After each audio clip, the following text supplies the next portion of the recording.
First ever factory outlet Mukunda jewellery KPHB Kothapet Khammam Somajiguda Hanamkonda. నమస్తే గురుగారు. గురుగారు, మన సనాతన ధర్మంలో రావి చెట్టుకి చాలా చాలా ఇంపార్టెన్స్ ఇస్తూ ఉంటాము. చాలా చాలా దోషాలకి మంచి ఫలితాలను ఇస్తుంది అని చెప్తూ ఉంటాం. అసలు రావి చెట్టుని ఎప్పుడు, ఎందుకు, ఎలా పూజించాలి? రావి చెట్టు, దీన్నే మనము సంస్కృతంలో అశ్వత్థ వృక్షము అని అంటుంటారు. అయితే మనకు ఉన్నటువంటి సృష్టిలో అనేక వృక్షాలున్న దేవతా వృక్షాలని 5 వృక్షాలే చెప్పబడ్డాయి. పంచవృక్ష దేవత ఆరాధన ఒకప్పుడు ఉండేది. ఈ పంచవృక్షాలని ప్రతి ఊళ్ళో ఖచ్చితంగా నాటేవారు, ఎక్కడ పడితే అక్కడ. ఏంటి? రావి, మేడి, మర్రి, జువ్వి, మోదుగ. ఈ 5 వృక్షాలు పాలుగారే వృక్షాలు. ఏ కాండము తెంపినా, ఆకు తెంపినా పాలు గారుతాయి.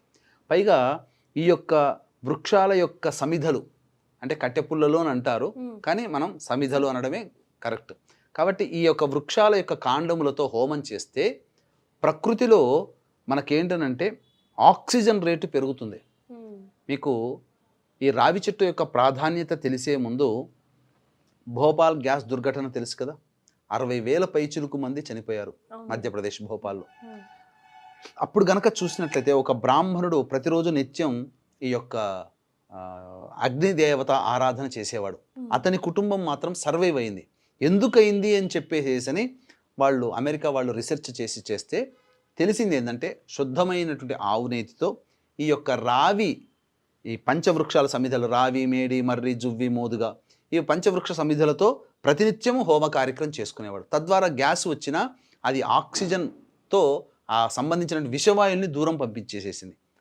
తద్వారా ఆ యొక్క ఇల్లంతా కూడా రక్షింపబడి, ఇప్పుడు అమెరికా వాళ్ళు ఏం చెప్తున్నారు, సంవత్సరంలో కనీసం ఒక్కసారైనా మీరు ఇంట్లో హోమం చేసుకుంటారా నాయన, మీకు నెగిటివ్ ఎనర్జీ పోతుంది, అలాగే నెగిటివిటీ ఉన్నటువంటి వాయువులన్నీ తొలగిపోతాయి అని అంటారు. అంటే మన ఇంట్లో ఇప్పుడు మనం బాగానే ఇల్లు ఎంత శుభ్రంగా పరుచుకున్నా మనకు కంటికి కనిపించినటువంటి ఫంగస్ అంతా ఇంటి మూలల్లో చేరుకొని ఉంటుంది. కాబట్టి ఇంట్లో ఒక్కసారైనా హోమం చేసుకుంటే ఆ యొక్క సంబంధించినటువంటి దోషము తొలగిపోతుంది, ఇంట్లో నెగిటివ్ ఎనర్జీ పోయి పాజిటివ్ ఎనర్జీ ఉంటుంది. అంటే ఇప్పుడు చాలామంది ఏం చేస్తున్నారు, తుమ్మ కట్టె పుల్లలు బయట సమిధలు అనగానే 30 రూపాయలకో 25 రూపాయలకో కట్టె దొరుకుతుంది, ఆ తుమ్మ కట్టె పుల్లలు పెట్టి తెస్తున్నారు. అది కార్బన్ డైఆక్సైడ్ని విడుదల చేస్తుంది. హోమం చేసేవాళ్ళు, హోమం చేయించేవాళ్ళు అందరికీ కూడా కళ్ళు బయర్లు కమ్మే విధంగా, ముక్కులకి ఘాటు వచ్చే విధంగా ఆ హోమాది కార్యక్రమాలు చేయడం, పొగ ఇంట్లోంచి వెళ్ళదు. మీరు గమనించుకోండి, పాలుగారి చెట్లైనటువంటి ఈ 5 వృక్షాల యొక్క సమిధలతో చేస్తే అసలు పొగ ఉండదమ్మ, టకటక స్పీడ్గా పైకి వెళ్ళిపోతుంది. మిగతా సమిధలతో చేస్తే మెల్లగా స్లో మోషన్లో పైకి వెళ్తుంది. అగరబత్తి వెలిగిస్తే ఎలా ఉంటుందో అంతకన్నా స్లోగా ఉంటుంది. అంటే కార్బన్ డైఆక్సైడ్ అంత భారంగా ఉంటుంది ఆ యొక్క పొగలో. ఆ హోమం చేసుకున్నందువల్ల మనకి ఇంకెక్కువగా నష్టం. కాకపోతే ఈ పంచవృక్షాలలో ఈ రావి చెట్టు చాలా ప్రాధాన్యత. అందుకనే మూలతో బ్రహ్మరూపాయ, మధ్యే విష్ణురూపాయ అని, అంకురే శివరూపాయ అని చెప్తుంటుంటారు. అంటే మూలస్థానము బ్రహ్మ అయితే, మధ్యస్థానము విష్ణు స్వరూపము, పైగా అగ్రస్థానము అగ్రో శివరూపాయ, అగ్రస్థానం వచ్చేసేసి శివరూపం. కాబట్టి బ్రహ్మ విష్ణు మహేశ్వరుల స్వరూపముగా ఈ అశ్వత్థ వృక్షాన్ని మనము ఆరాధన చేస్తుంటాం. పూర్వకాలంలో మహర్షులు చెప్పినటువంటి విధానాల్లో రావి చెట్టు చుట్టూ తిరగండయ్యా అని చెప్తూ ఉంటుంటారు. అనగానే మన వాళ్ళు దాన్ని ఒక విధానంగా పాటిస్తూ వచ్చారు.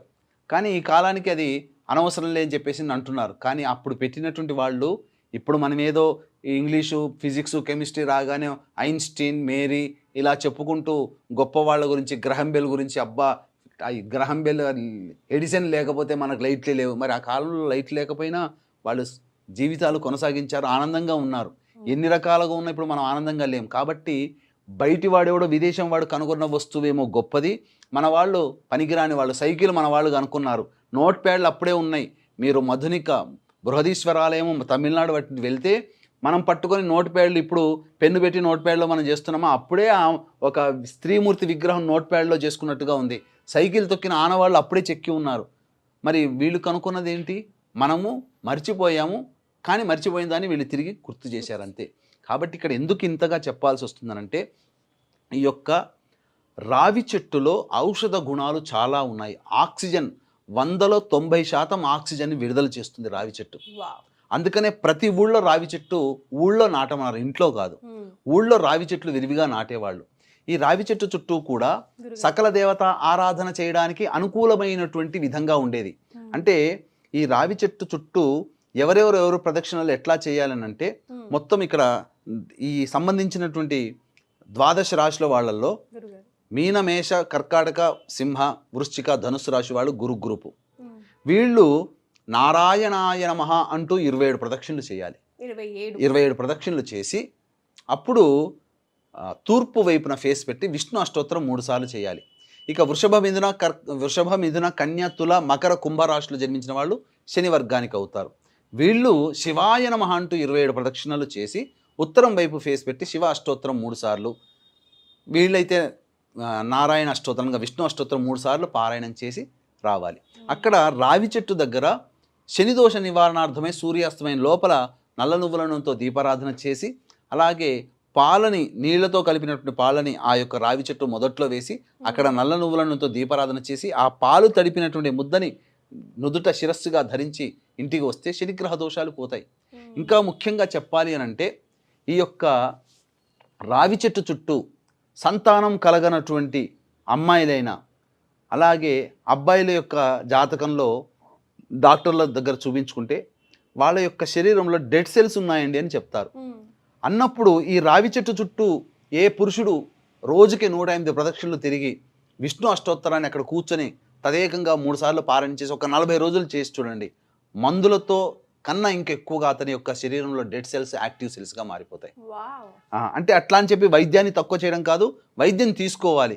కానీ వైద్యం ద్వారా అందే ఫలితం కంటే ఈ రావి చెట్టు చుట్టూ తిరగడం వల్ల ఇంకా వైద్యంతో సహా ఒక కోర్స్ ఉంటుంది. ఆ వైద్యం వాడితే ఒక 3 నెలల్లో మీ యొక్క డెడ్ సెల్స్ అన్నీ పోయి యాక్టివ్గా అవుతాయనంటే, ఈ రావి చెట్టు చుట్టూ తిరిగితే నెల రోజుల్లోనే ఆ వైద్యం తీసుకోవడం వల్ల యాక్టివ్ సెల్స్గా మారిపోతాయి.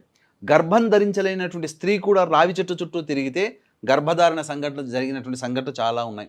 అందుకే రావి చెట్టు బెరడుని చక్కగా కడిగి ప్రతిరోజు ఒక గిన్నెలో వేసి ఆ తర్వాత తెల్లవారుజామున ఆ నీటిని కనుక తాగితే గర్భదోషాలు తొలగిపోతాయి. అందుకనే రాగి కాండము గ్లాసులు, రాగి కాండము బౌల్స్ తయారు చేసుకొని ఇప్పుడు బయట అమ్ముతున్నారు. ఆ విధంగా పూర్వకాలంలో చేసేవాళ్ళు. కాబట్టి రావి చెట్టు పండ్లు ఉంటాయి కదమ్మా, ఆ పండ్లని చితగొట్టిన తర్వాత గింజలు వస్తాయి కదా, ఆ గింజల్ని నీడన ఆరబెట్టి తింటే అద్భుతమైనటువంటి రోగనిరోధక శక్తి పెరుగుతుంది. కాబట్టి రావి చెట్టుని మనము ఆధ్యాత్మికంగా భావన చేస్తే దేవతారాధనలో భాగంగా మనం చూసుకోవచ్చు. అలాగే సైన్స్ పరంగా చూస్తే ఎన్నో ఉపయోగాలు ఉన్నాయి. సంతానం కలిగిన వాళ్ళు చాలా మంది ఉన్నారు. కాబట్టి అందుకనే పూర్వకాలంలో చెట్టు చుట్టూ పుట్ట చుట్టూ తిరిగిన వాళ్ళకి సంతానాలు ఎందుకు కలిగాయంటే ఇదే దీని యొక్క మర్మం అనేటువంటి విషయాన్ని గమనించుకోవాలి. కాబట్టి వీక్షిస్తున్నటువంటి ప్రేక్షకులు ప్రతి ఊళ్ళో రావి చెట్టు ఉండే విధంగా చూసుకోవాల్సిందే. దేవాలయంలో ఎందుకు రావి చెట్టును పెడతారు, మిగతా చోట ఎందుకు పెట్టారు? మిగతా దేవాలయంలో రావి చెట్టు తప్ప ఇతర చెట్లను ఎందుకు పెట్టలేకపోతున్నారు? కేవలం ఎందుకు ఖచ్చితంగా రావి చెట్టు ఉంటుందంటే దేవతాశక్తి ఆ యొక్క రావి చెట్టులో ఉంటుంది. కాబట్టి మీకు ముఖ్యంగా ఎక్కడంటే ఎక్కడైనా కానీ జీవం ఉన్నటువంటి చెట్టు ఏదయ్యా అంటే రావి చెట్టు. అందుకే మీరు ఎక్కడికైనా వెళ్ళినప్పుడు పెద్ద పెద్ద గణేట్రాళ్ళు ఉంటాయి. ఆ గణేట్రాళ్ళ మధ్యలో ఎక్కడో ఒక చోట బీజం పడుతుంది, అక్కడ రావి చెట్టు మొలుస్తుంది. అరే గణేట్రాయిలో నీళ్ళు ఎక్కడ ఉంటాయి, మట్టి ఎక్కడ ఉంటుంది, అయినా రావి చెట్టు ఎక్కట్లో మొలుస్తుంది? అలాగే మీరు ఎన్నో ఫ్లైఓవర్లు చూస్తుంటారు. ఆ ఫ్లైఓవర్లో చూసే పెరిగే చెట్లన్నీ రావి చెట్లే. అంటే పక్షులు మన పదార్థాలని తిన్న తర్వాత గింజల్ని అరిగించుకోలేక ఆ యొక్క వేస్టేజ్ రూపంలో వదిలేస్తే అవి ఫ్లైఓవర్ల మీద పడి ఇంటి గోడల మీద పడి ఆ ఇంటి గోడల మీద రావి చెట్లు మొలుస్తాయి మిగతా చెట్ల కన్నా. మరి జీవం లేని చోట కూడా జీవం ఉండే విధంగా మొలుస్తుందంటే ఎంత దైవశక్తి ఉంటే ఆ చెట్టులో ఆ విధంగా జీవం పుట్టుకొస్తుంది. అంతేకాకుండా సృష్టి ప్రారంభంలో, సృష్టి ప్రళయం అయిన తర్వాత సృష్టి ప్రారంభంలో విష్ణుమూర్తి శయన రూపుడై ఆ యొక్క రావి ఆకు మీదనే నోట్లో కాలివేలు నోట్లో పెట్టుకొని వస్తాడు అని చెప్పి మనకు చెప్పబడి ఉంది. కాబట్టి శేష సాయి శయన అని పేరు. మనం ఇప్పుడు పిలుచుకునే సాయి కాదమ్మా, శేష సాకారం కాదు, షాకు. కాబట్టి ఈ దౌర్భాగ్యం ఎక్కడొచ్చిందంటే విష్ణుమూర్తి పేరులో కూడా సాయి ఉంది కదా అని చెప్పే స్థితికి చేరుకునే మన దౌర్భాగ్యం. సాయి ఇప్పుడు మనం కొలుచుకునే సాయబ్బు వేరు, అప్పుడు మనం చెప్పుకునేటువంటి ఆ సాయి వేరు. కాబట్టి ఆ సాయి విష్ణు భగవానుడు, ఈ సాయి సాయబ్బు. చాలా సంతోషం గురుగారు, ధన్యవాదాలు. సర్వం శ్రీ ఉమామహేశ్వర పరబ్రహ్మార్పణమస్తు.